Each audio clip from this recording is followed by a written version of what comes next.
Ooh, exciting. We're going to put a big block of color on the screen. Ooh, gets a little more exciting. Look, we mask this out so we can use background color with a mask on top.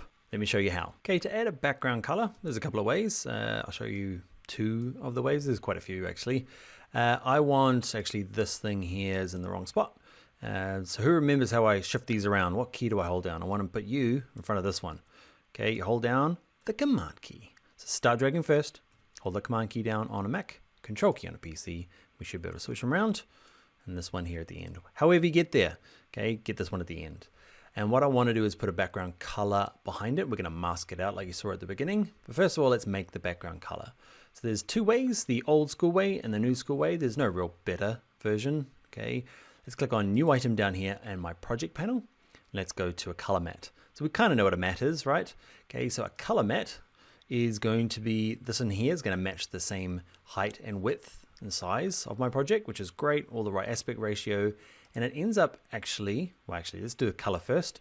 I don't mind the color, as long as it's kind of a tealy green. It's going to go with what we got here. Okay, give it a name, background or color mat. You'll notice it appears in my project. So it's something physical in here that I can drag on. Okay, and it's a full colored background. There's nothing wrong with that. Okay, there is more control when you do it with the Essential Graphics panel.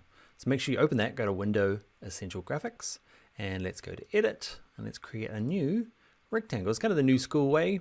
There's a lot more control for animation. Depends what you need. So let's click on New Rectangle. It's the wrong size. Okay, so I'm going to drag it up there and drag it down here.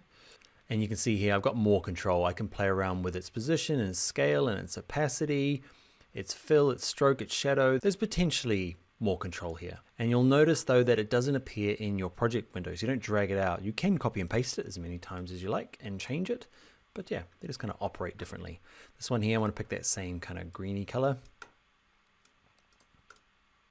I want to put it underneath this, but I need to mask this out. So I'm going to do a quick mask. We did masks earlier in the course, so a little bit of practice. If you found them really hard, you can use the pen tool and just go clickety click, click, click, click, click, click. Just do a real basic one. And what you're going to do is kind of click over here, over this. It's sometimes hard to get over these edges. It's better to kind of click inside and back to the beginning and then drag these out afterwards. So that might be all you got. Okay, you might hate the pen tool and we can invert it. I'm going to do a good one. So I'm going to start again and probably just do it in speed mode. Go back to the masking part of the course if you want a bit of a refresher.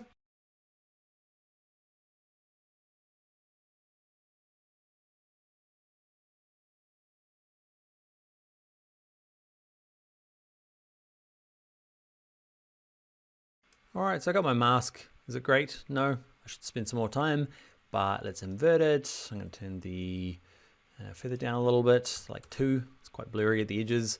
And let's play with the layer order. So let's move this up a track, put this underneath.